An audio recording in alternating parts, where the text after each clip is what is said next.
it pretty casual, okay? And I will definitely, maybe with about 20 minutes left or so, you know, look to questions from anybody based on what was talked about. But I think we're all cool with if somebody wants to raise their hand or ask a question while we go. Yeah, sure, I think go. that's fine too. So please, you know, just attract our attention because there may be a point that you'd like to find out a little bit more about. And, my name is Paul Brown, and my connection is twofold. I'm a political reporter for Time Warner Cable News here in Austin, and I host a political talk show called Capitol Tonight, and so we deal with a lot of statewide political issues, and obviously voter turnout is a very important one. And then I've also, as a student at UT in graduate studies, worked on the Voces project here with Maggie Rivas-Rodriguez, doing some oral history project from World War II veterans, Latino veterans, and so it was great to be invited to take part in this. And I got to hear that Mrs. Castro was going to already be on the panel, and so I said, well, of course I'm going to do that. So we'll introduce her in a second, but I also took the opportunity to bug some friends to invite them as part of the panel because we wanted to get people that we felt were in the trenches when it comes to seeking people to go to the polls, right? And each person here has somewhat of opportunity to share maybe their experiences when it comes to getting out the vote and on the very specific topic of Latino turnout. So I'll start on my far end here. Manny Garcia is a Deputy Executive Director for the Texas Democratic Party. He serves as the party's primary spokesperson and leads the party's messaging efforts. He is in charge of developing, amplifying, and coordinating the voice of Democrats across the state. Previously served as the PDP Communications Director. That's how I know him pretty well. You know, I also found out that he's a doctoral student, currently here at UT, which I'm ad-libbing that part here. He also led communications for Senator Van de Pute's campaign for lieutenant governor in 2014, and of course has been involved in the trenches. So, Manny, it's good to have you here. Next to Manny, as Temo would put it, our token Republican, Artemio Temo Munoz. Has been called by the Wall Street Journal part salesman for the GOP and part agitator within it, to give you an idea of his point of view. He was the chief strategist behind the first ever election of an Hispanic Republican state representative in the Houston area in 2014. He currently attends South Texas College of Law and recently joined Jeb Bush's National Hispanic Leadership Team for his 2016 presidential bid. So we're glad to have Temo here with us. Then next to him, somebody who I interviewed not that long ago, Vincent Harding. He is a native Texan who was raised in Houston as well, down in the Houston area, resides of course here in Austin, and is the youngest and only the second African-American elected chair of the Travis County Democratic Party. He studied law at the University of Texas here in Austin and practices law and has served on a number of boards and commissions in Travis County. So Vince, great to have you here as well. And he's been very involved in outreach, particularly for minority votes here during the Obama campaign. So we'll be interested in hearing some of that from Vince.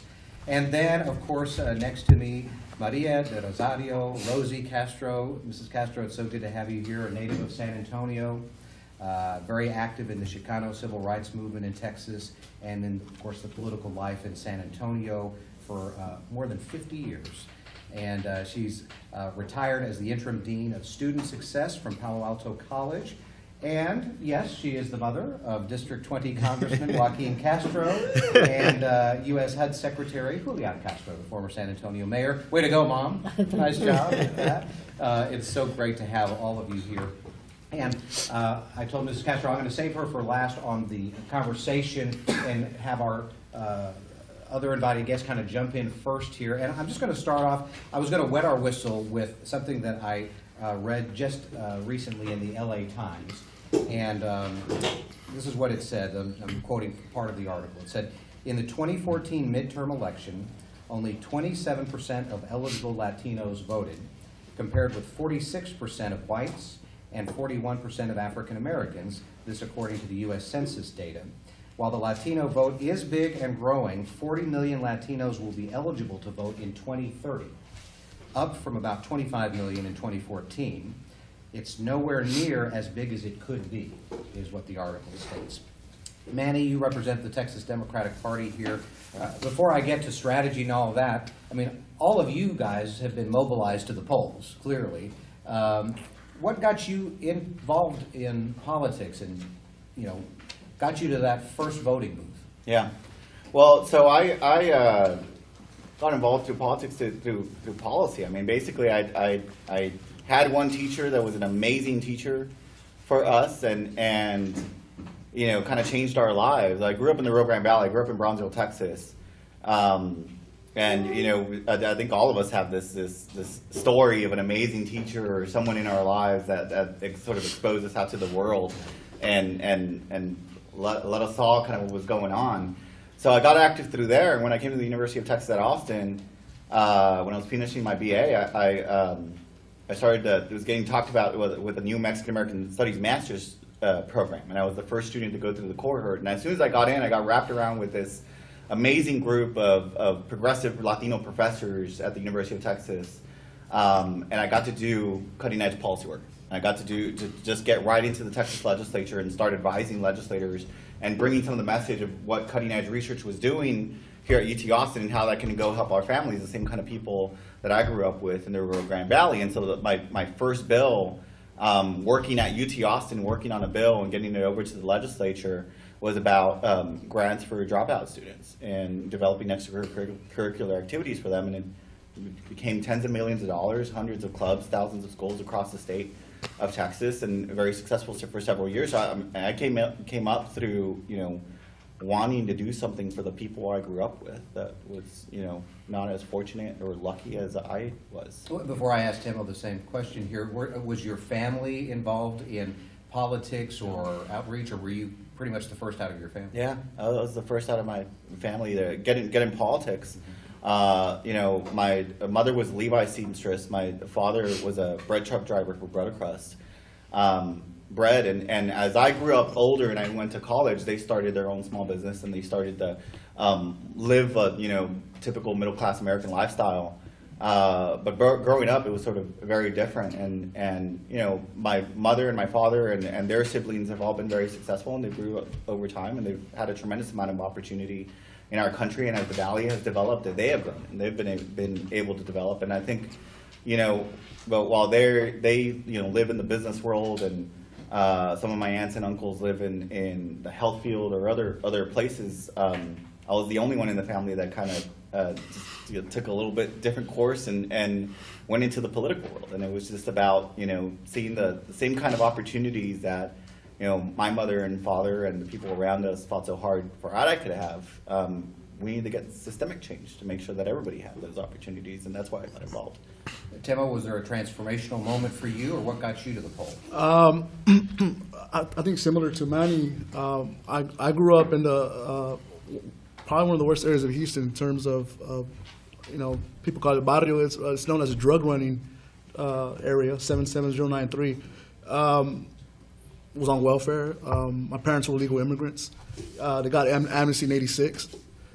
So my perspective comes from that, and growing up, also evangelical Christian. I wasn't political until I got to college, and I started taking a lot of the political science classes and got into the philosophical side of things.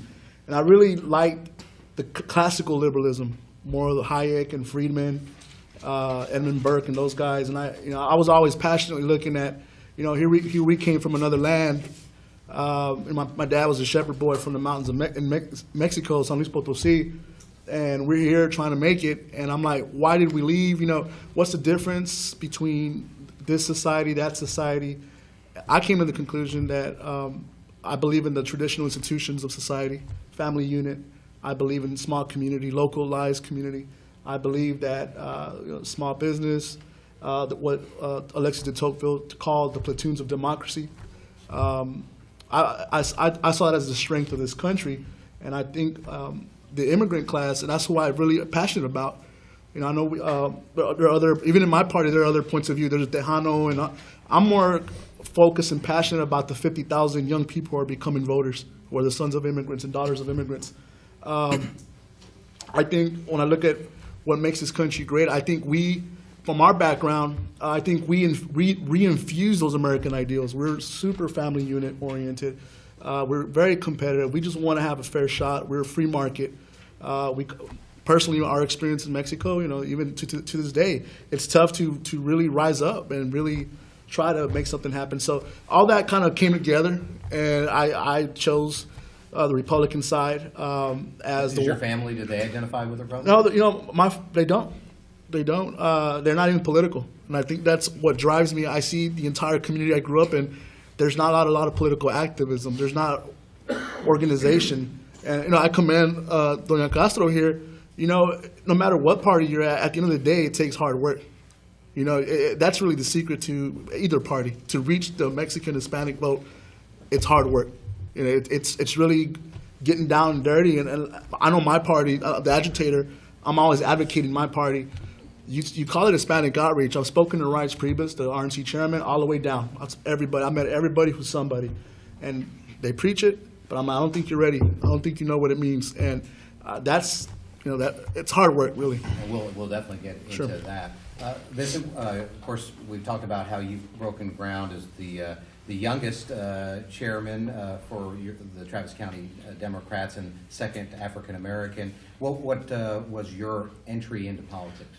Well, first of all, thanks for having me here. It's an honor to be on this panel. I do want to recognize Senator Bartientos here Come in the room. And for me, I grew up in a faith-based home. I was watching a documentary as a teenager, and I saw poor kids in Africa, and it tore me up on the inside.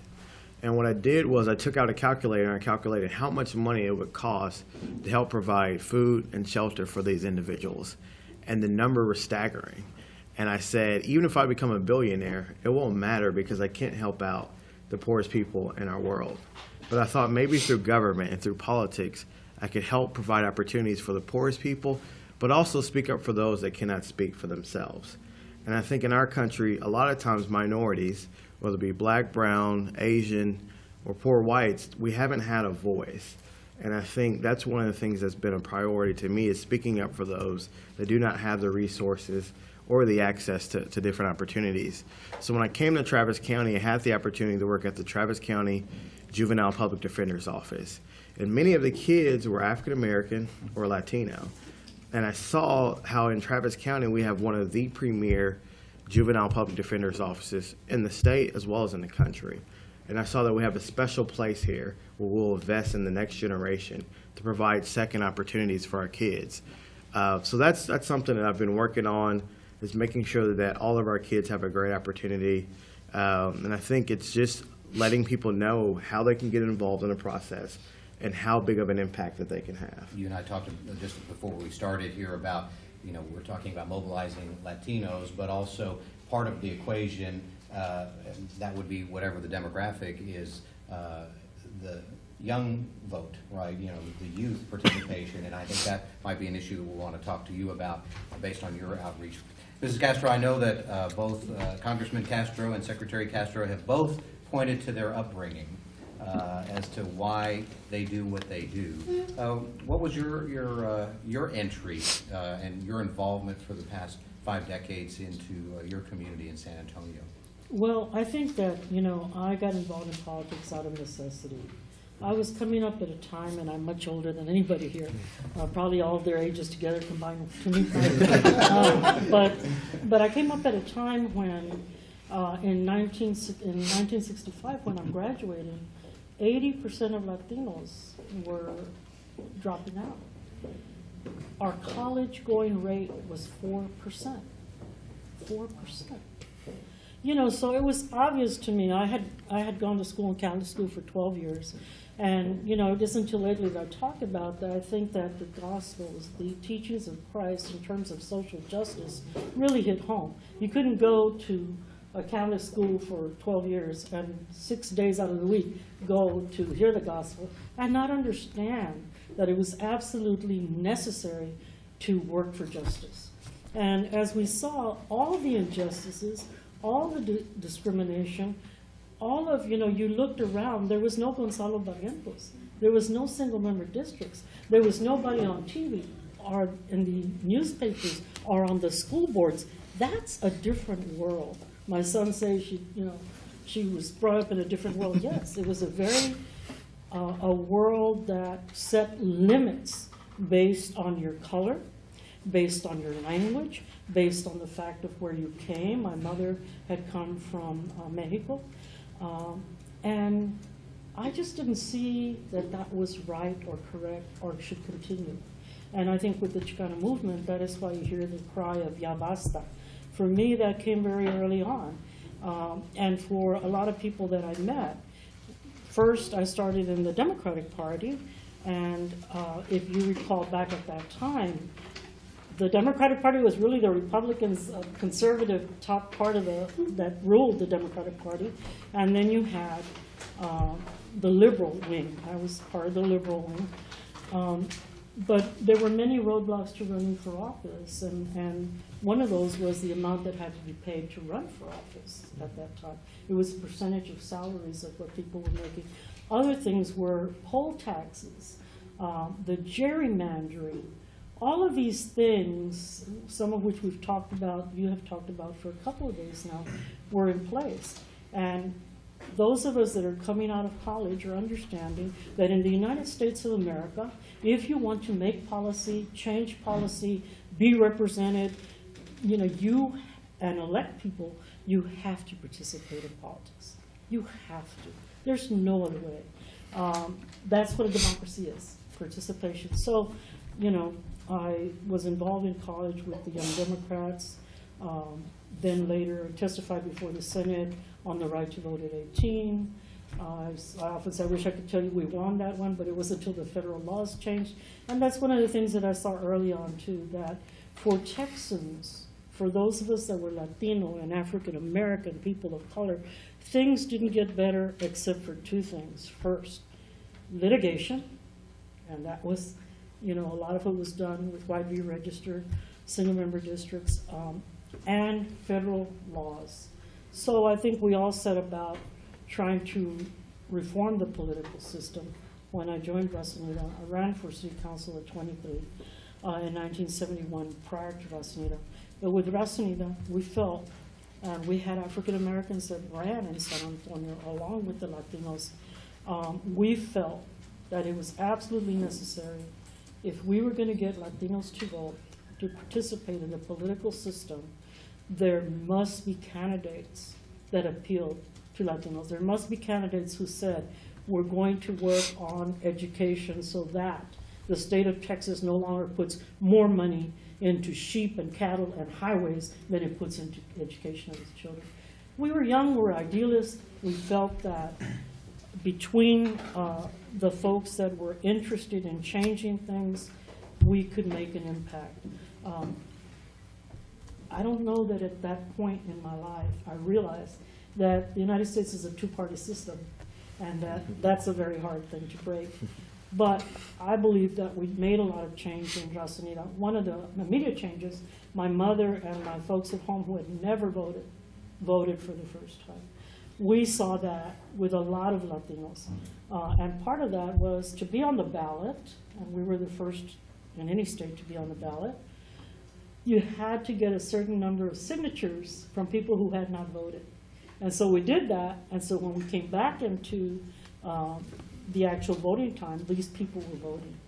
So it was a whole new generation, both young and old, of voters that we were able to bring to the polls, and other things that came as a result of the party. But I was very happy to be part of registering voters, getting voters to the polls, being the head of Bexar County Racinita Party, and being able to run the election precinct by precinct, and all of those things which gave us an opportunity to know the election code book backwards and forward, to be able to quote it to you at that time.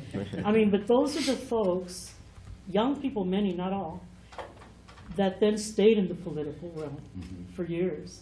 I didn't win my race in 1973 when I ran against the Good Government League with the Barrio Betterment Committee.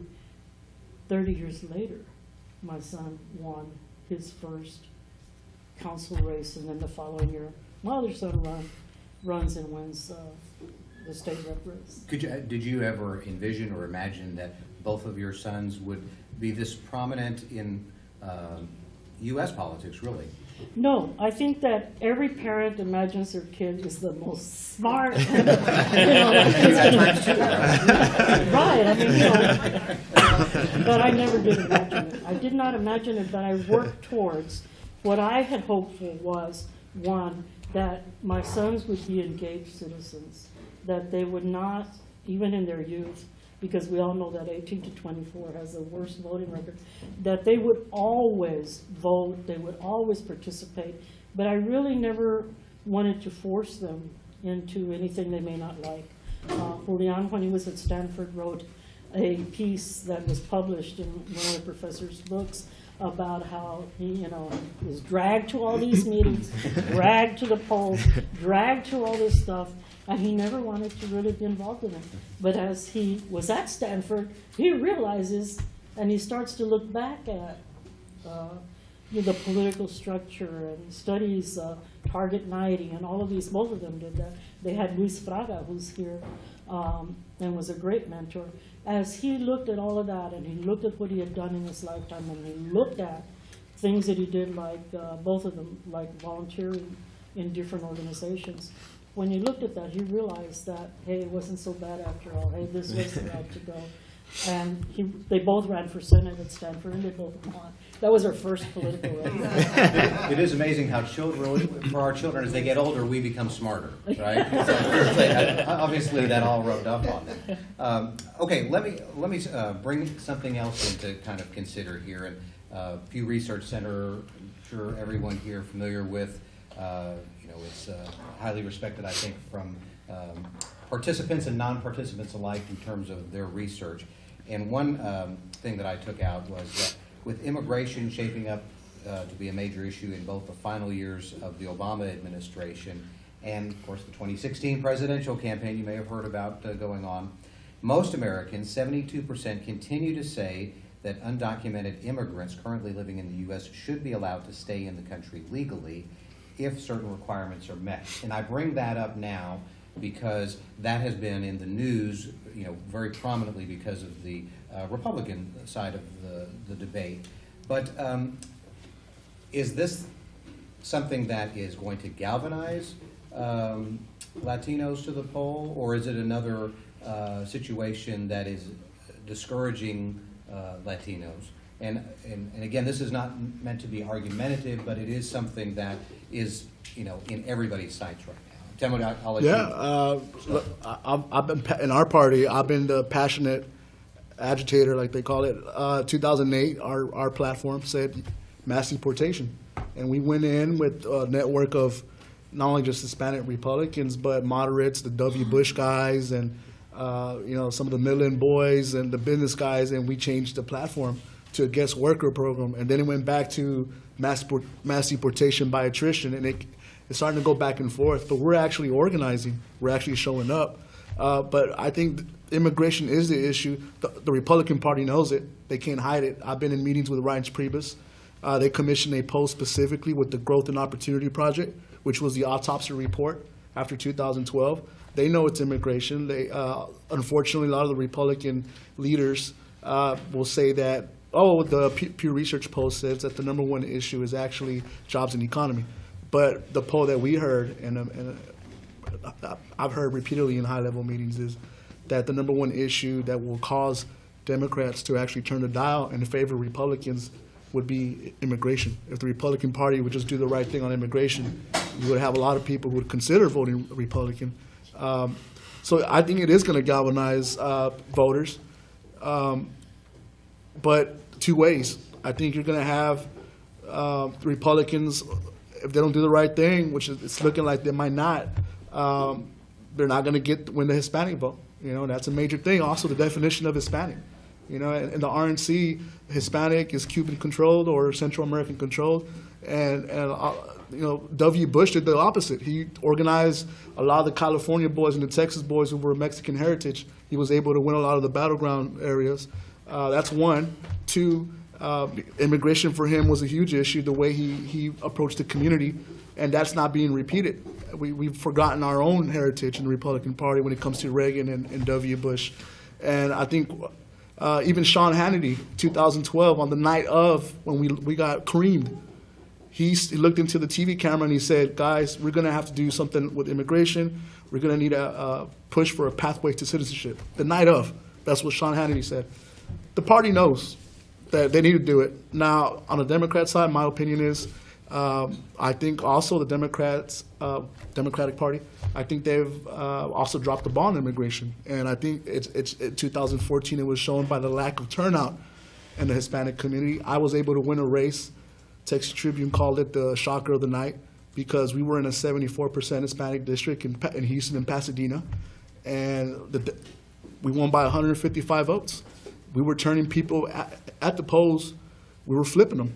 And immigration, I was telling people at the polls, that the Democrats deliver on immigration in Spanish. That's what I was using that. And so I think it shows that immigration is the issue for both parties. And let me ask Manny, because you just even in the most recent GOP debate, right, you did see a bit of a division among what some would call the more moderate wing of the Republican Party, saying that no, we can't have mass deportation, and there definitely was criticism of President Obama initially not really pushing for immigration reform. So from the Democratic Party standpoint, how do you see the immigration issue playing out in mobilizing Latinos to the polls? Well, there's a couple of things to think about here. One thing to think about is positions of Texas Republicans and what they've thought about our community and what they've put in their platform.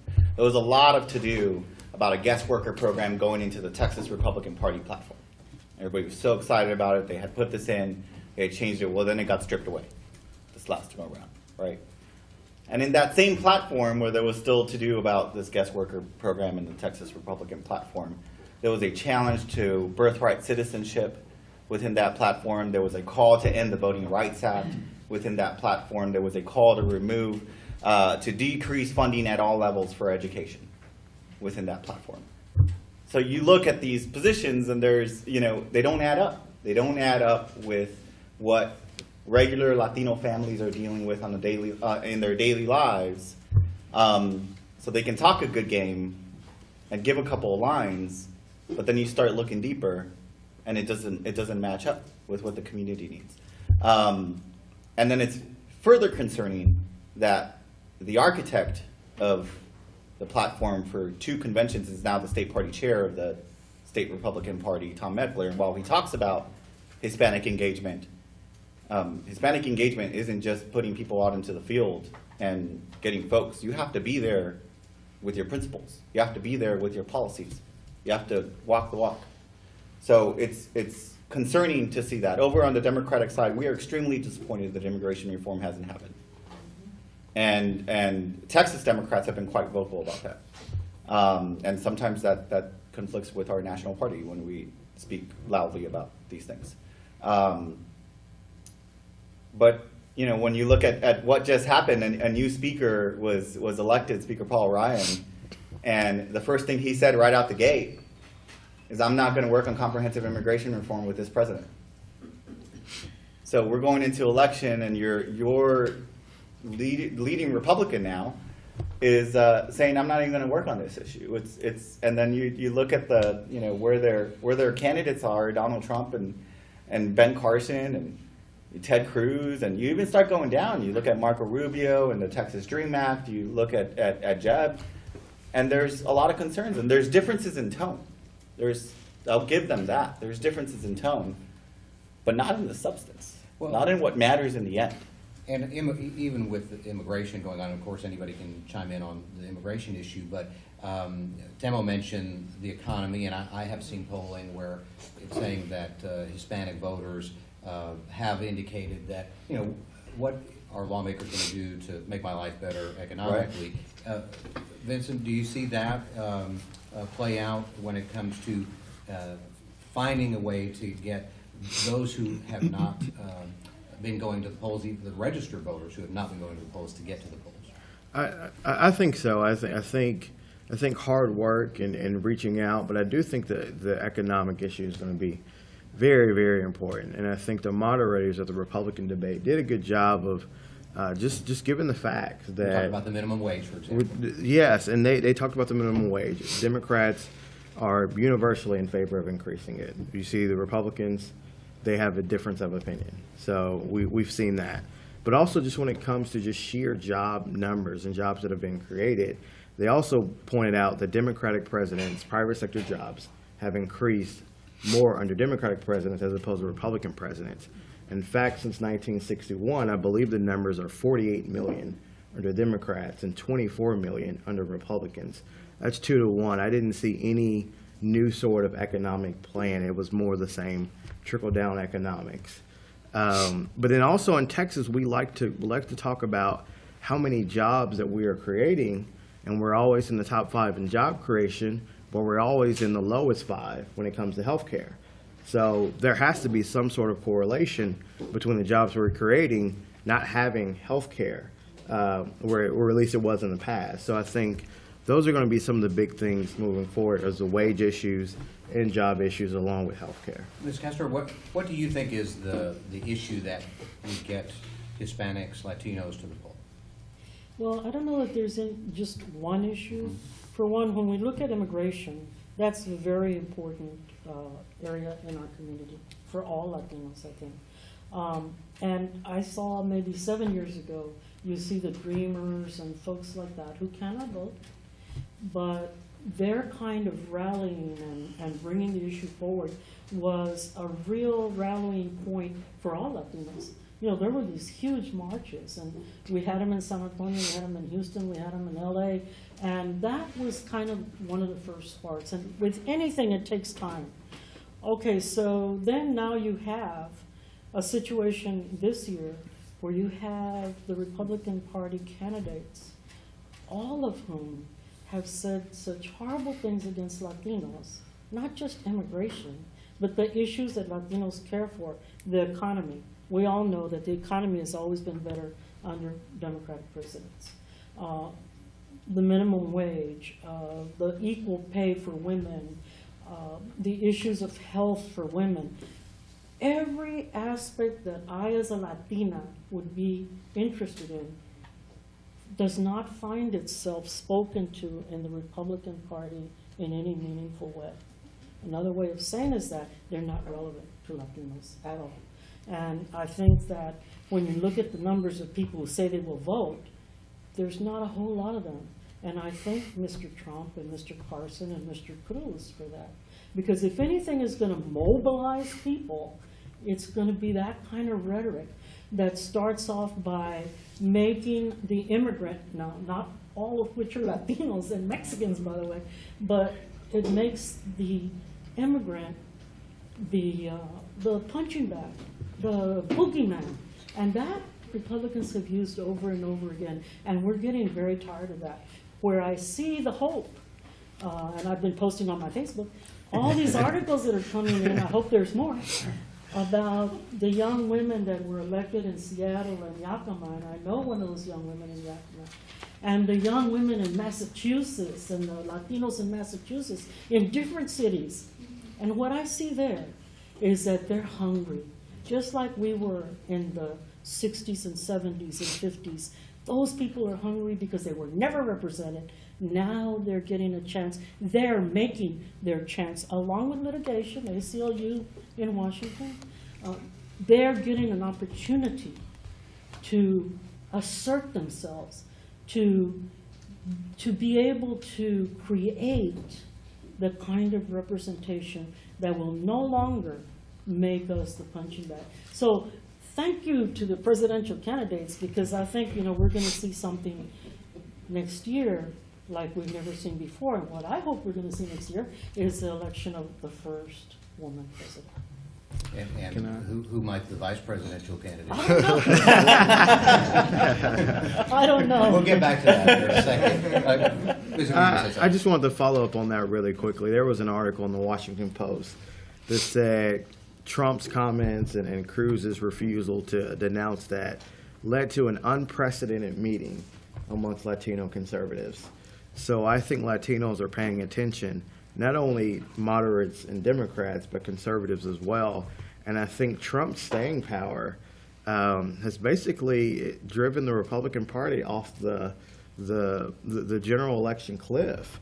And I think, you know, the longer he stays up, the better it is for the Democrats. I think he's so far out there that it's just not going to appeal to mainstream America. Look, I want to point out that where I stand and where a lot of us stand, it's clear. I've told Ted Cruz to his face. You know, his dad used to be on our organization as a national committee man. There's a huge civil war going over the definition of what conservatism means. You look at Trump, that's not conservatism, that's protectionism, that's populism, that's dark area of American history that he's tapping into. We recognize that. We're not getting any help from the media. The media, he's saying some ridiculous things, and we'll go out and we'll attack Trump, but look, it's ratings gold right now. You know, it benefits to have Trump go out there. I'm disappointed in the RNC for not stepping up. They told us that if anybody came out and spoke a certain way on immigration, according to the autopsy report to the Growth and Opportunity Project, they would come out publicly and speak out against it. They did not, because there's a lack of political will in our party when it comes to immigration. I recognize that. You do have someone like Jeb, though, and again, I'm biased because I am part of his team, but, you know, I've spoken to him personally, and I've met him and his wife and George P. and those guys, and they're for real when it comes to this issue. I think there's two ways, and I think the perfect example, and you know, I really want to make it Latino mobilization, which is, I think immigration really is important here. I'm not trying to spin or anything, but both parties are insulting the Hispanic community, and they're tired of it. And I can give you an example. Last night, or a few days ago, President Obama was asked about Trump's comments. And look, he said the right thing. The deportation force is ridiculous. Can you imagine, like Elian Gonzalez, can you imagine guys with machine guns coming in and ripping people? My parents were illegal. I remember when we were at a store and there was a border patrol. It was worse back then in the 80s. You know, there was just random sweeps of stores, you know, or companies. It was crazy back when I was a kid. I can remember it. But President Obama says, you know, it's crazy what Trump's proposing, right? But think about the record number of deportations that have happened in the last few years. There is a deportation force out there deporting people. I know some of these people that have been deported who were just working, who were picking up their kids at school, who were at Shipley's Donuts in Houston on Airline, people who were just working. This is both parties, you know. And I think we're at a point in this election, I think that's going to matter in the battleground states: New Mexico, Nevada, Colorado, Florida. You know, the Republicans used to lean on the Cuban vote. We lost the Cuban vote for the first time in history in 2012 in Florida. So we got to wake up. I think the Democrats have to wake up, and that's why I say yes and no. It's really about who's gonna make the Hispanic community, and I mean Hispanic, I mean 60%, 70% nationally, which is Mexican.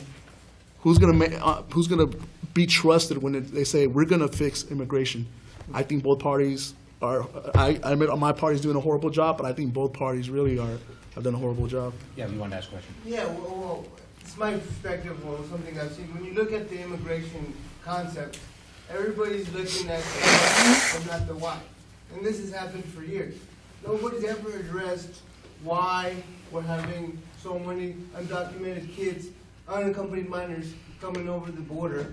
You know, they only focus on, okay, we have these many numbers, but nobody ever, at least in my knowledge, nobody's ever kind of even spoke to the why on both parties, as far as the way Mexico is and the way that the markets are almost gone and the amount of loss of life. And that's interesting when you want to be part of a political party, whatever you choose, Democrat or Republican. But I think we can both say, as Latinos, no party, whether Democrat or Republican, has even addressed the why, other than the unaccompanied minors when it was forced in everybody's face.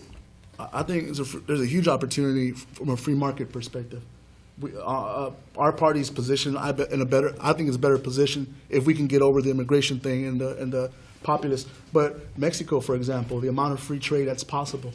You know, I went to a border energy forum with Jerry Patterson, and we're in Monterrey, and all these guys want the United States to come in and do business, but the cartels, they can't go in because they'll get extorted in Tamaulipas and all the. And I'm like, okay, if Mexico United States trade and Mexico prospers, there's less immigration. You got more work over there. You know, it's a good thing. But that's not. We don't even have that type of policy being proposed by any party. I think the Republicans are better positioned to pivot. But right now with the immigration issue, nobody's thinking about let's help Central America and you know let's trade, let's open up. You know, but if you look back at history, a couple of things. The United States has never helped Central America or Latin America. We've never even given it the respect that we've given Europe or Asia or anybody else. Yeah. So we have to understand that. The other thing is we should not buy into the way immigration is spoken about in the Republican sphere. I'm saying immigration is also about the Asian immigration that's going to be mighty pissed off at no comprehensive immigration too. It's about Indian immigration. It's about people all over the world that are coming here. All we focus on is that southern border. It pisses me off because when we had 9/11, the people who came over, they think, that did whatever they did in 9/11 didn't come through Mexico. Although that's the first people everybody looked at. Oh my, the southern border. They must have come across. Besides, they look like us. They came through Canada, where we let people come in and out and don't really bother with them. I think we as Latinos have got to expand the way we talk about immigration. We've been pigeonholed into, and I see it with my sons, they get asked to speak, and what do they get asked? They're national figures. They get asked to speak on immigration. It's like, oh, well, that was a mayor. He knows about water, streets, drainage, health, you know, you name it, bonds. He can talk about any of that. But what does he get pigeonholed in if it's immigration? So I think that if we're going to win this battle, if we're ever going to have comprehensive immigration, we need to really look at what is that about. And I just don't see, you know, Republican Party can say, well, the Democrats haven't. Well, yeah, they haven't been in control in how long? And the Hastert rule, and having a congressman and talking about things that people don't understand, like that Hastert rule. I'm not even sure I'm saying it right. They get to keep that off the table. Even when there were enough Republicans that would have voted for the Senate plan or something like it, the House, Speaker of the House, kept that off the table, kept it from being discussed. Who is screwing up immigration? There's only one party that's screwing it up right now. So I think that we really need to also broaden and look at what the other issues that we as Latinos are really important for us. What's another issue that? Education, economics. But education, because many of us, and I don't know if it's the same for y'all, but for my family, education was the way out of poverty. And for a lot of families, that's still the way out of poverty. And if you are now come to a point where it costs so much to go to school that you can't go to school, that's a real limitation. As a grandmother, I don't want that limitation for my grandchildren. As a parent, you don't want that limitation for your children. You want somebody who can say, okay, how do we bring those costs down? Now, I know that, and Temo, just Sure. to kind of throw something your way, is that, for example, former Governor Perry was very adamant about, let's try to keep costs down. Let's have, you know, graduation in 4 years. I think it was a $10,000. I mean, this is something that Republicans see as well. Yeah, education. There are guys out there. I know a lot of state reps. Larry Gonzalez from Round Rock, huge education guy. In Republican Party, you have guys that are about the same thing. Our message is being block. I can block walk all day, which I've done block walking and try to win races. And from a presidential standpoint, from the Latino mobilization standpoint, the vote, I can have a flyer, I can have the elephant with the talking points about education, but we're losing because of our immigration stance. That's clear. But I do want to point out to Ms. Castro that on my side, I come up against people that will say they call themselves conservative, and they say their talking points of, well, can't you understand illegal is illegal, and I know I can cut through all that, and I know that some of these guys, 20 to 30%, when I tell them, look, Ellis Island, why not us? They do see us. They say, national security, but it is about, in their opinion, and Trump's really touching into that, that we are not capable of adjusting to Western civilization, that we are not capable of being Americans because, we're tribalistic, or, you can go down the line, right, as to what, that's the mentality that I have to win over. And so I have to narrow it down because they are targeting us as Hispanic, Mexican. And so we got to, they're expressing a sense of nativism and a sense of racism that's embedded within them, and they live through their lives. But it doesn't just hold itself to immigration issues. This gets embedded in the way you think, the way you make decisions. And so when we start looking at what are the major battlefronts in the Texas legislature, for example, why is Texas redistricting how it is? When we have thousands of Latinos that are growing, African Americans that are growing, and what do we have as a result? A discriminatory redistricting map. But when we look at at school finance, and we've been in years of court cases in school finance, and when we look at having to make the decision of will we develop a system where funds are sent from one area that is property wealthy and more Anglo to another area that is property poor, happens to be more Latino, who will make that decision? And who's not willing to make that decision? And I think it's really clear over the years where the different parties are on this, on who's willing to make that decision to fight for equalized school funding, to fully fund our neighborhood schools, to invest, and who isn't. When we look at college, for example, who's willing to keep the door open of opportunity? We all got together and we passed the Texas Dream Act. That was great. Democrats and Republicans passed the Texas Dream Act. Who's trying to tear it apart? who defends it, though? Who actually We defend it. Who's protected it still with the majority in the House? No. I spoke to a lot of legislators. No, here's the thing. But when we formed the major block of what holds a bill away, and a couple of angel Republicans decide to join us because it makes rational sense, we thank them for joining us. If it doesn't come out of committee, it doesn't come out of committee. That's how it works. It's not going to get passed. But this is the deal. I want to go back to immigration because it needs to be spoken about. You know, I know. Look, we can talk about other policy issues and education, and we can do all that. But the deal. Yeah. Yes. What, for all the panelists up there, what do you know is the latest thinking on how Mexican Americans view immigration in terms of priority, importance, or whatever?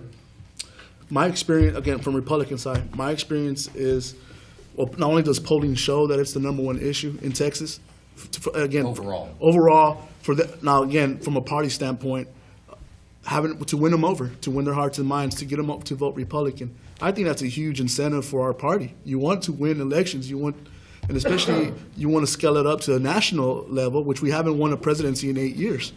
You know, we've gotten slaughtered when it comes to the Hispanic vote, which is really the Mexican vote, at 60 to 70%. I think it's huge. And look, when it comes to the issue of immigration, if the Democratic Party goes into this election thinking that they are the party of immigration for the community, I think they're gonna get. The people are not going to turn out. Now, the Republicans, again, but that's just, again, I'm not saying that the Republicans, them too, we're in trouble. Now, Jeb, of course, I'm biased, but I think he's the only guy that can do the job when it comes to expressing a reasonable solution to the whole issue. Let Ms. Castro. I think when you're looking at political engagement, you're looking at the question of, what's going to arouse people or what issues are important to people. I think you have to look at, on the one hand, the party, Republican, both parties say we want immigrants, we want somehow or another. But in reality, the kinds of public policy that the Democratic Party creates around voting rights is the policy that limits your rights, that tends to curtail those rights, whether it is, and they're driven by this group called ALEC, as we all know, that creates these public policy missives that they send on down to the Republicans to pass that limit the number of days of early voting, that do not allow for same-day registration, that do not allow for that have IDs to go vote, that allow you to use a gun-carrying ID. Concealed handgun license. Yeah, you can use that, but you can't use a student ID. The kind of laws in redistricting, all of those voting laws the party has passed tell Latinos, because we're not dumb people, that we're not invited to vote, that they're trying to keep the vote away from people.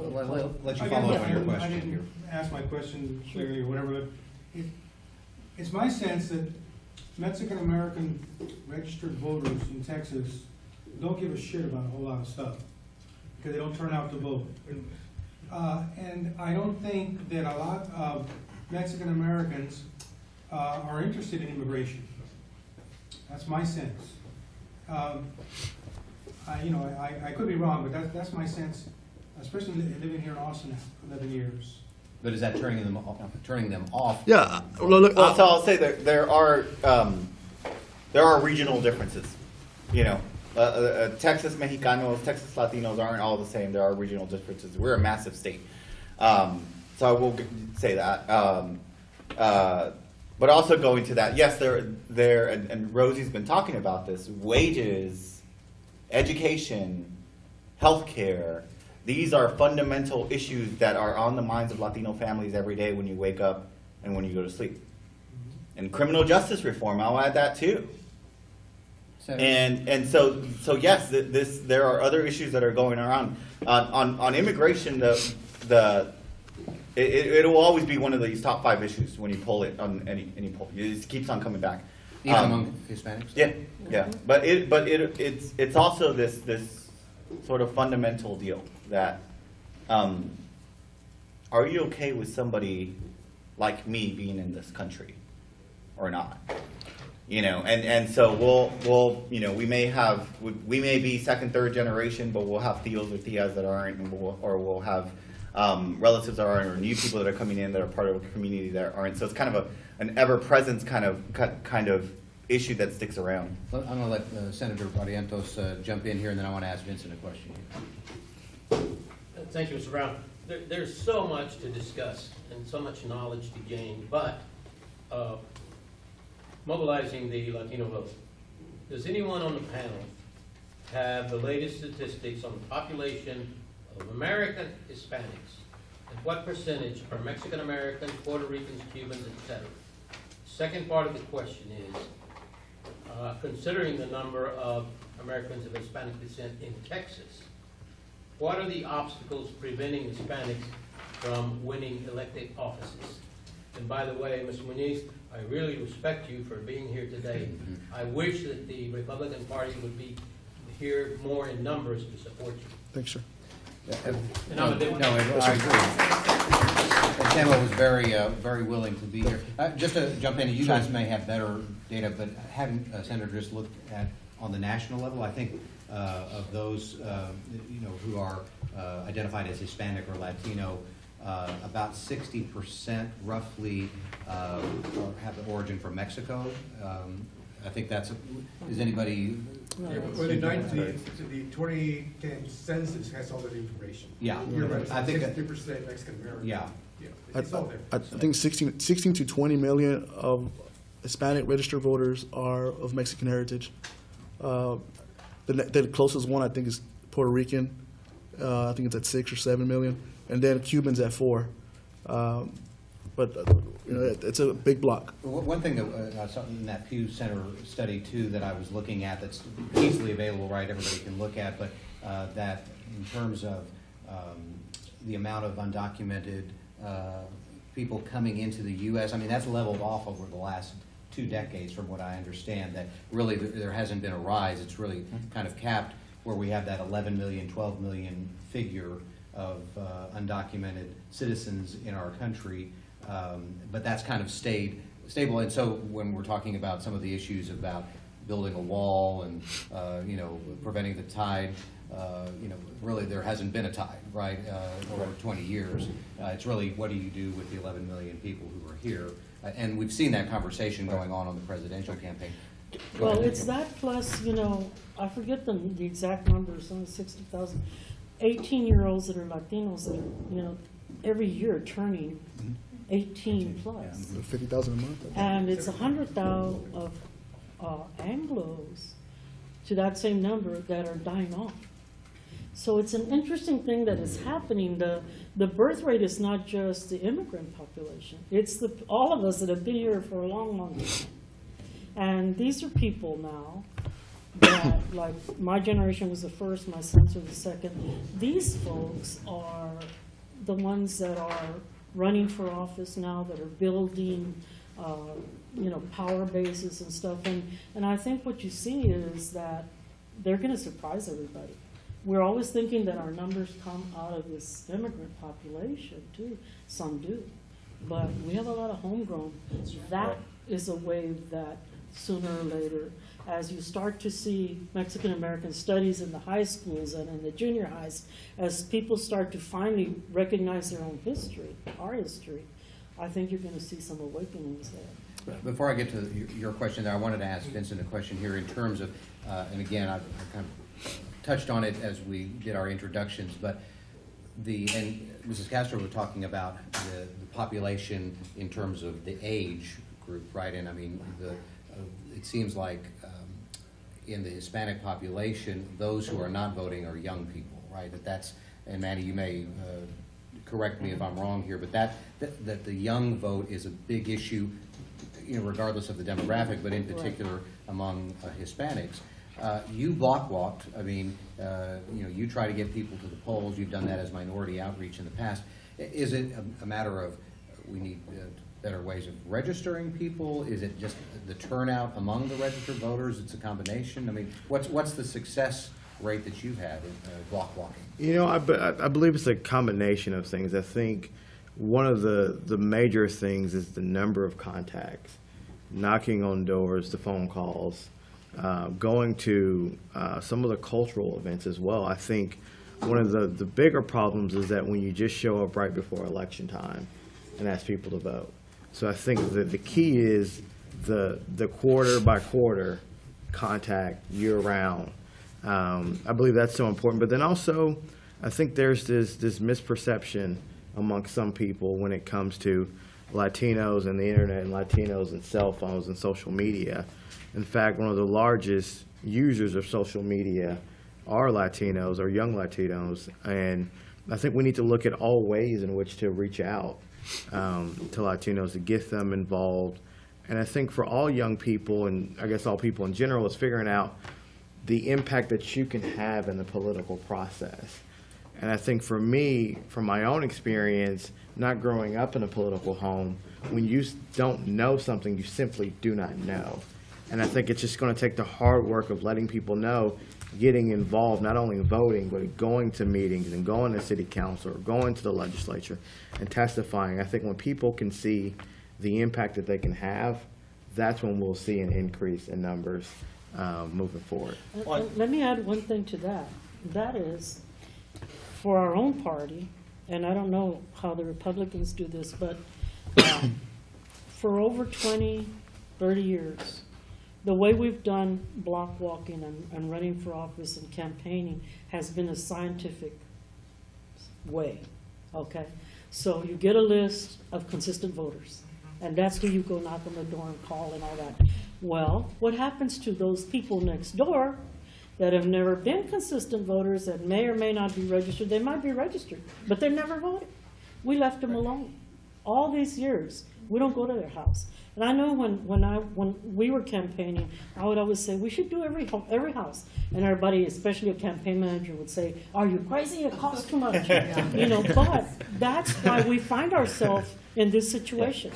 Yeah. That people have not been invited to the table. Sometimes they don't know how to vote or what's out there, and they're scared. Who do they say, I don't know how to do this? There's no family history. So one group that I find has been very effective in going after non-consistent voters is TOP, Texas Organizing Project. And they are in San Antonio, Houston, and Dallas. They helped in Wendy Davis's election when she won the Senate race the first time. But I think that's what we have to do. Our party has to go after the non-consistent voters if we want to drive that. Let me cut in real quick. I agree with, and that's what the first thing I said. It's hard work. It's not sexy in the consulting world. And that's why I decided to run Gilbert Pena versus Marianne Perez, because nobody wanted to listen on the Republican side. They didn't believe it could happen because it was actually drawn, according to Texas Tribune, in favor of the Democrats. But we took, $13,000 versus $250,000, and we did grassroots for the first time, probably in the history of the Republican Party, for an Hispanic district. The Republicans used to do it when they first started out under John Tower. That's how the Republican Party came into existence. They know grassroots back then. Now, there's a lot, they have to relearn it. But we actually went toe-to-toe against Tops in Houston, and Tops they're fierce, and the guys mobilized. Look, we didn't have the data, so sometimes we would follow Tops, right? They go to a house and we wait, and then right? It's kind of the hustle way of doing things. But we beat Marianne Perez. That's Tops, Planned Parenthood Action, SEI Union. Marianne Perez is $250,000, and we beat her. Now, I do want to point out, though, that one thing that was the reason I think, and I say a lot about immigration because I'm passionate, and I didn't want to be an immigration guy when I joined the Republican Party, but that's how I've become in order to expand it.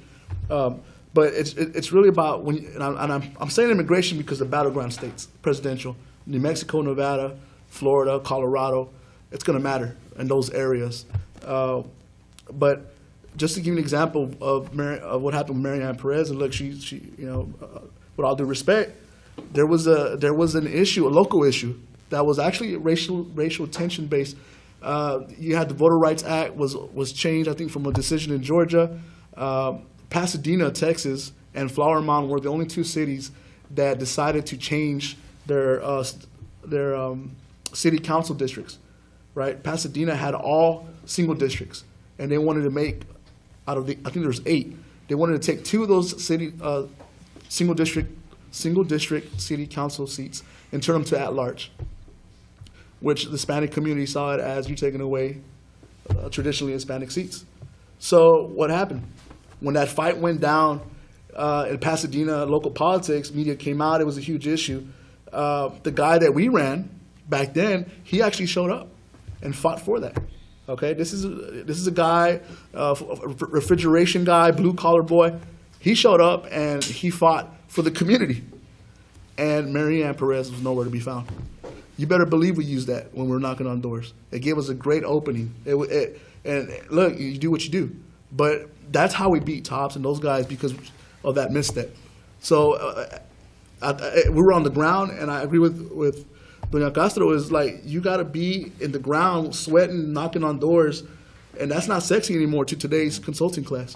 Go ahead. we were I'll let talking- you finish just a second. We were talking about platforms and kind of assigning blame to what party, but if you look at Austin, for example, it's been Democratic for years, and, there's redness. But even in Austin, if you look at local politics, we have 20% of African Americans leaving the city. We're the largest city in growing, and we have 20% of our African American population leaving. 50% of kids born that are Hispanic, 5 years and under, are born in poverty. It has nothing to do with the Republican or Democratic Party or platforms. So those are the issues that kind of contribute to voter disenfranchisement.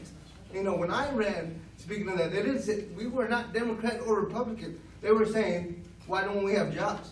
Why are the African Americans leaving? Why are the Latinos leaving? And that's, at least by observation, no party has spoken to that, because those are economic areas and those are growth that speak more than any platform, whether it comes from Democrat or Republican. Vince, Well, why don't you- I'll say, Go ahead, and then I'll let Vince. I mean, economics are a result of policy systems. All right, economics are a result of policy systems that are designed to get certain outcomes.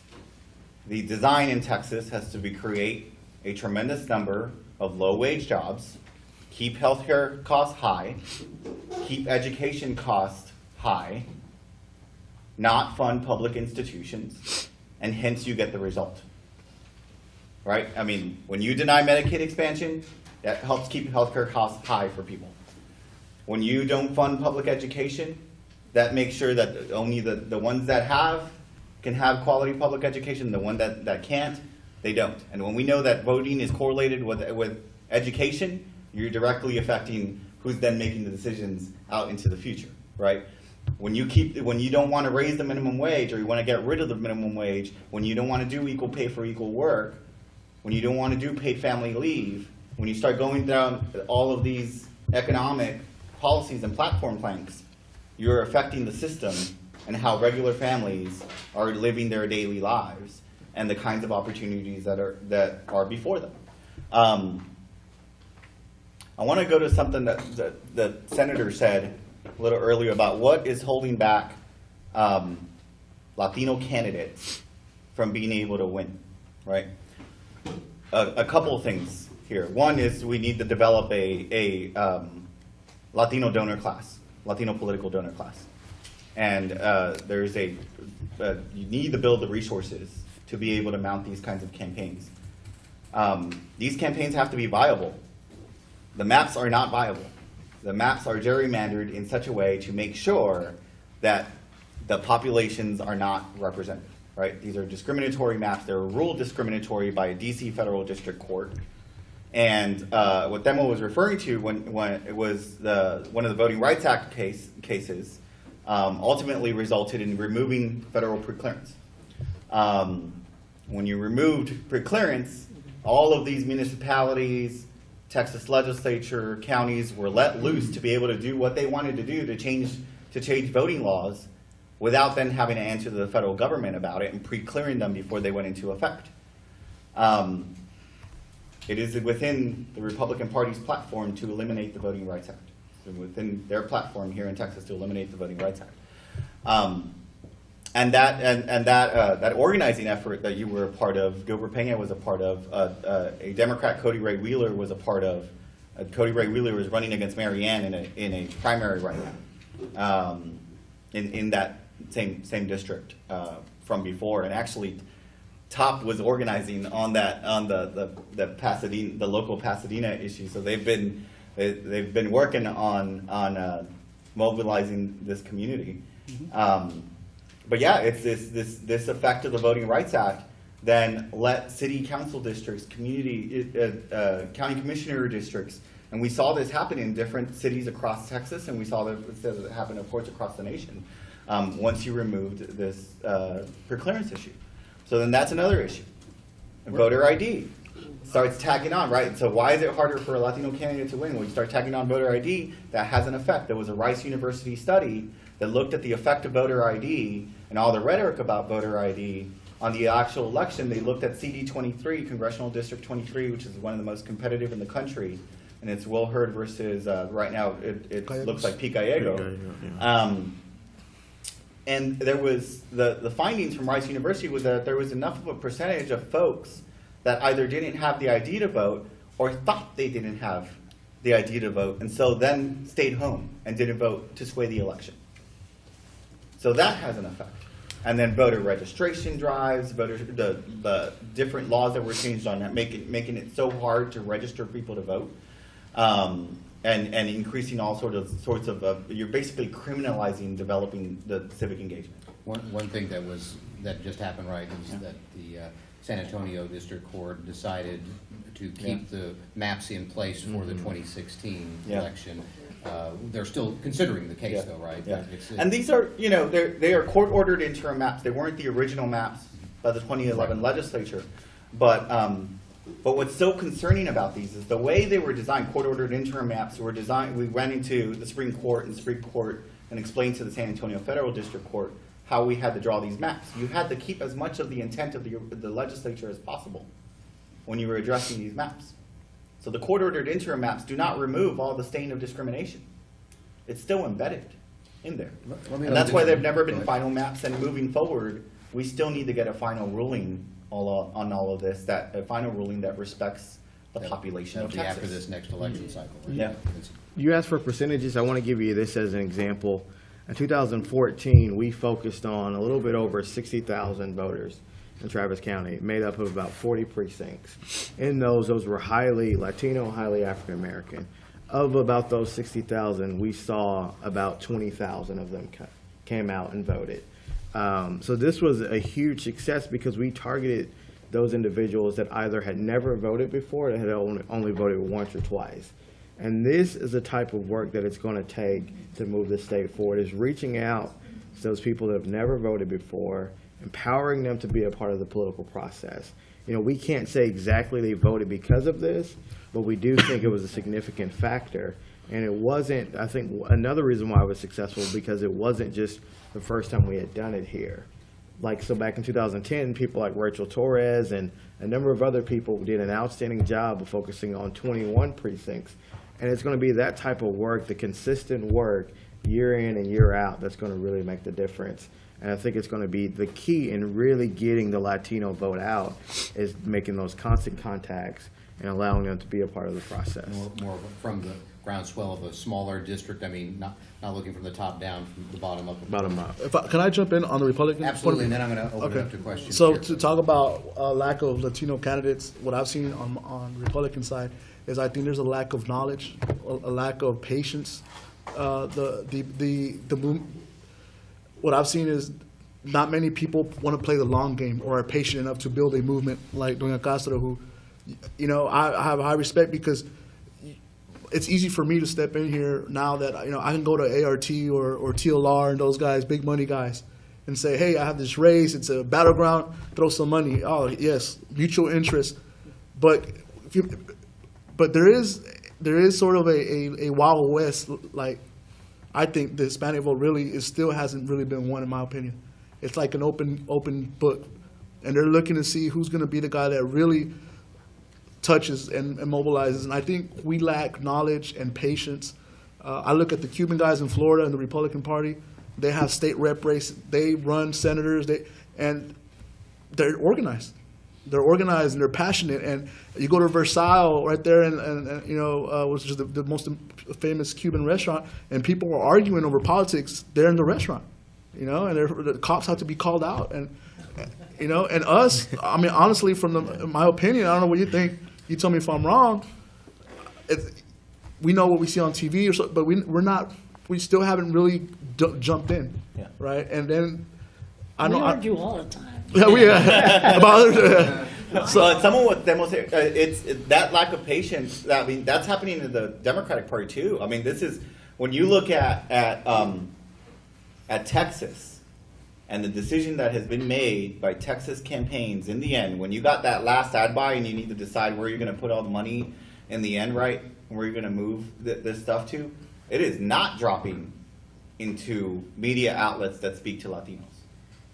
It is dropping into this phantom persuadable voter that we think is out there, that we can, Republicans must have gone so crazy where they're going to vote for us this time. We're going to persuade them this time. No, we're not. No, we're not, right? We have to totally rethink the way we're doing this. And this is why, you know, we believe the base exists to win in Texas, base amount Democrats. We need to speak to the base. That means investing in creating channels to speak to the base. That means investing in, you know, speaking to, and what you put your money behind, that's what your real message is. So where you advertise, where you go, making sure that you're talking to, you know, Alfredo's here, making sure you're talking through La Voz to communities, making sure you're talking to Univision and Telemundo, and you're working through these media channels to speak to people, to reach out to people, and that you're putting a message that's going to excite and mobilize the base, not a message that is simply for this persuadable voter that we think is out there, but is actually not out there. But that takes so much investment, and you have to think the long game because you're going to take losses doing this. But, you know, the way we think about it, I mean, at the state party is, they've been losing for a long time. It is time to respect who the base of the Democratic Party is and make sure that they are heard and make sure that they are invested in. There was somebody over here. Somebody had a question. Did you raise your hand? Yeah, probably more of a comment. I'm boots on the ground, talking to people all the time, whether it's time for elections or it's not. I'm always talking about it. at my church, in civic organizations. And Mexican Americans tell me the same thing all the time. It doesn't affect me one way or the other, which is wrong, because it does affect you, because your taxes go higher and you don't have representation, you don't have better streets, and your East Austin, you know, East Austin is no longer the old East Austin that I grew up in, and that changes people.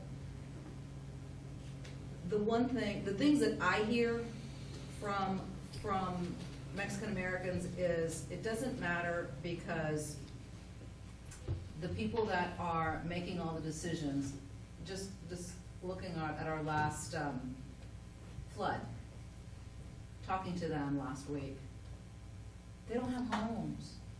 They're sleeping on floors. They're sleeping with bed bugs. And I talked to them, do you vote? Do you vote? Well, you know, I was registered to vote, or I was going to. Look, unless you really get involved, the people in the Capitol should be helping you. The governor should be making these decisions that you can have a house or that you have someplace to go. But if you don't do anything, they're never going to listen to you. And the people that you want at the Capitol or its city council, the only way you're going to do that is if you're part of it. And you have to be a part of it. I talk to a lot of people at my church, civic events, like I said, but I just don't understand why Mexican Americans don't want to vote, or just feel like it's not, that their vote doesn't count. Now, on the other side, all the people that I know that are from Mexico and are immigrants can't wait to get citizenship. Yeah. Because they want to be a part of it. Yeah. And so how do we bring them both together, that we all are, whether it's Democrats or Republicans or independents or whatever. The most important thing is that we all have a voice, and when we don't all have a voice, it's just a very small amount of people that decide those decisions, that make those decisions. You know, let So- me just say, if I can. Yes. One thing that we have to remember is that, because, you know, in San Antonio, they'll say, well, you people don't vote, let you know. Here's the deal. Texas ranks last in voter participation. So it ain't only Mexicans, I hate to tell you. No, it's not. Yeah. It's not. Everybody ain't voting. So the reason for that, one of the reasons, and I think especially for young people, is what you're seeing, the malaise you're seeing in the national level, which is they don't believe that these people at the federal or the state level are doing anything. So they've kind of given up on government. That's what they talk about, Trump and Carson. You know, all that little group, they think they'd rather have an outsider that knows nothing about government. Maybe they'll be able to do something about government. I think what we're going through is people looking at our political institutions that are failing. And that's one of the reasons they don't want to participate. They don't want to vote. And I hear it all the time. ¿Pa qué? No se hace de todo, no se hace uno. Oh, ¿pa qué? You know, they're not going to. And I think that one of the things that we have to do, a few things that we have to do is, one, re-engage the youth. When I was growing up, the kids in school would go sit at the city council chamber or at the commissioner court or at the state legislature. I don't see that happening a lot. You know, there's rules about the schools having to register people as soon as they turn 18. How many of them do that? You know, so we really have to get back to the young folks and modeling for them and including them and having leadership programs. I grew up in an era of Joe Bernal, Gonzalo. You know, these were people that took young people like me at that time and said, there's a conference in Washington, I want you to be my representative. And sent 5 or 10 people to these conferences. What do you think that does for a 20-year-old in terms of, oh my God, I'm meeting Jesse Jackson, I'm meeting so-and-so. Incredible. I don't see that happening so much anymore. As a matter of fact, sometimes I think the Republicans do this thing of getting people ready for leadership better than we do it, young people. And I really think that that's one of the places that we're missing. I see it picking up more now, with this latest Democratic chair, but I think we really have to put more into those kinds of pathways to leadership, if you will, pathways to engagement. I'd like to just say that I challenge everyone here and everyone that you know to become a registrar Yeah. and get people registered. Because once you give them the form and they sign it and either they mail it or give it back to you, they feel a little more empowered. Would online registration assist that? Maybe even online voting. And we get text to register. We're hoping for voting. No, voting online. That's something I would. I mean, I'll tell you what I did. So I used to reset a refugee, so they had the ceremonies. I was there with, I mean, it's always there, but I was grabbing people about 50 at a time, saying, if you want to be an American, this is your first requirement. And we registered like 1,000 people in one day at Burger Center. You know, I mean, Oh, okay, I'll one get of the it. one of the reasons, if you read the books after the election, 2008, 2012, books written by the campaign people for Obama, you'll see they focused a lot on the registration process in key states. And I'm from Virginia, although I'm a Brownsville kid too, by the way. And I was part of the effort organizing and registering people. I used to go to the malls, I used to go to the markets, sit outside and register people. In Virginia alone, we registered 40,000 people. 40,000 people in Virginia, it means a lot. So the problem is that in Texas, I can tell you right now that the Hillary campaign is not going to spend much money here. It's a gone state. It's a red state right in front of this coming year. So that's not good for Latinos because there's no effort to organize them and register. So one thing you can do is tell the Hillary campaign, Ms. Amanda Renteria, who's the political director, you've got to put money into Texas. Even though you might lose the state, it mobilizes the Latino community for long term. It's the long term. Yeah. By the way, I do want to commend you for being here. I understand. No, I feel like No. surrounded. You're exactly right on the so one thing we've been taking a number of interviews on the past couple of weeks. We like to say Texas is the biggest prize in Super Tuesday. We have 252 delegates for the Democratic nomination in Texas. And if you add the 4 states that come before us, they amount to 186. So we have significant sway, and we expect our presidential candidates to come to Texas, to build organizations in Texas, to invest in Texas, and to build out their teams in Texas, and they got to earn that. They got to earn that vote Because of the primaries. Yeah, Yeah. and we've been pleased to see that Governor O'Malley was here just yesterday. Yeah, and Bernie Sanders has been in Houston and Dallas. I'm sure we're going to see him around soon again. Hillary Clinton has come around to San Antonio. I'm sure we're going to see them making multiple trips again and doing public events again. But they got to build organizations too. Bernie Sanders hired a Texas state director. Their team is already doing massive state tours to build out organizations. And they got to come, they got to compete, and they got to invest, and they got to build up so that it all feels like it's a presidential election for, you're combating in a state where civic society is broken, where there's low voter information. People are not engaged. We have to generate the feeling like this is a battleground state in order to do it. We got to keep on saying it and pushing it and pushing it. And when the party, with what we could do, has invited everyone to do a Texas presidential forum. And Washington Post has written about this, and we haven't announced our media partners yet, but we're continuing to pressure the campaigns to make a Texas presidential forum here in Texas and have a nationwide broadcast on it, have a Spanish language broadcast on it, and use it to continue to organize, build parties all across the state, and engage and have a dialogue that moves beyond just that one event. We've got about 5 minutes left, but I wanted to bring some more I just want to questions make here. a Yeah. quick comment. I'm one of those consistent voters, and so by the first day of early voting, nothing that I receive in the mail is useful because I've already decided a month before. Yeah. So it's wasted money. I really think that it should be targeted to non-voters. Or if you're going to target consistent voters, then ask them to do something for the campaign. Say, thank you for voting. Would you now help us by bringing other voters, you know, with you or drive them or something? But I learned something at the political art panel earlier that I really, we can all learn from. They talked about confianza, and they talked about creating ultimate trust through shared experiences. And so if the voter cannot identify with the shared experience that's in the ad, they probably will not be motivated. And so if you could just kind of keep that in the back of your mind as you're developing your communication, is that shared experience is going to create trust.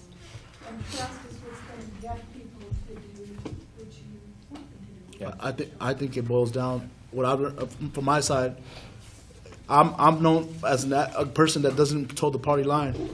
And there are people that, no, thank you. There are people that I will call out, but they still help me because of the relationships I have with them. And you begin to learn that a lot of it is just relationships in politics, and having a thick skin too. Because what I've seen is I've been in a microphone where I've been called names that you can read in the Wall Street Journal. They call me a wetback, you know. But I know, playing sports before and play in business, that sometimes it's just cheap politics. If someone, can you imagine if someone just calls you a name and they expect you to go home? Are you a masochist? No, I'm a winner. A couple of questions. I'll start with you, and then we'll go with you. I think one of the things that wasn't mentioned on this panel that I was kind of disappointed is the pervasive influence of money in politics. That was not talked about. And if you talk to people that are voters, first of all, a lot of people, I'm from San Antonio, but I'm originally from the Valley, so I talk to all my relatives about why they don't vote. Most of them don't even know if they're registered or not. And when you ask them, or after conversing with them, you realize that they've gotten pretty jaded, and not just Mexican Americans. And they think, you know, they feel like they know that the fix is in. That everybody is spending all this money, you know, the people that spend the most money are the ones that are gonna win, so why should I go vote? I don't like them, I'm not gonna vote for them, and I don't trust the other guy, and, you know, they just don't have confidence in government anymore. So to them, it's not really worth their time. And I don't think it's that they don't give a shit, like somebody said. It's because they don't think it's worth their time. And it's not worth it to, you know, take time off from work or whatever to go vote when no one's gonna do anything anywhere. No, I mean, that's the way they see it. And so and they know what's going on. They read about all the money that's being spent. All my family, they watch in Univision. They're up to date on all the issues, and they can discuss the issues with me in Spanish, but they know what the issues are, and they know what's happening, and they don't like it, but they feel powerless to change any of it. And I think that's what we have to. No, I think you make a great point, and I think what was touched on here a moment ago is like, that's not exclusive to the Latino vote, right? I mean, that we're seeing low voter turnout in every demographic. It's just, here, it's a growing demographic that can have a huge influence there. Probably final question here. And mine is more just a comment, and it's to everything you all have spoken here about today, as well as us in the audience. But the bigger question is, you know, we know we're registering people. I work with the county tax office, and I'm a volunteer voter registrar. And so it's not just getting them registered, but that challenge, as we all know, of getting them to the polls. And so the lady here just spoke about, you know, people don't think that the vote is effective, you're not making a change, or you no longer believe in the elected leaders or in the entire process. I'm the mother of one son, an 18-year-old, a newly registered voter. He pays attention to politics in a completely different landscape, which is this. So, you know, he's not gonna watch a debate, or if he does, it's gonna be a snippet, right? But everything being technical and technology and how you're registering them and how we are engaging. So I look at those different processes as well. How are you engaging? But the big challenge is getting us re-energized and getting us back to the voting booth and getting us to believe that the vote really has the power. And so, you know, I really personally try to focus on the millennials and kind of take charge that way. And I really like what Rosie said, that, you know, starting to tap into people who may not be those consistent voters. And don't dismiss that, because we have no idea what that could possibly open. I've done it within my own family. Not until 2008, I'm kind of embarrassed to say it, but it's the truth. I had a brother and sister who had never voted, but they voted in that election, and now they continue to vote and kind of feel empowered. And so, anyway, just thank you all again for being this tremendous panel. And in fact, right at 3 o'clock, you probably did a much better job than I would have thanking our panelists. But again, Mrs. Castro, we really appreciate it. Vincent, Temo, Manny, it was always a pleasure to talk with you guys. Very knowledgeable. Thank you guys for being here as well and for your great questions and participation. And let's get people out to vote.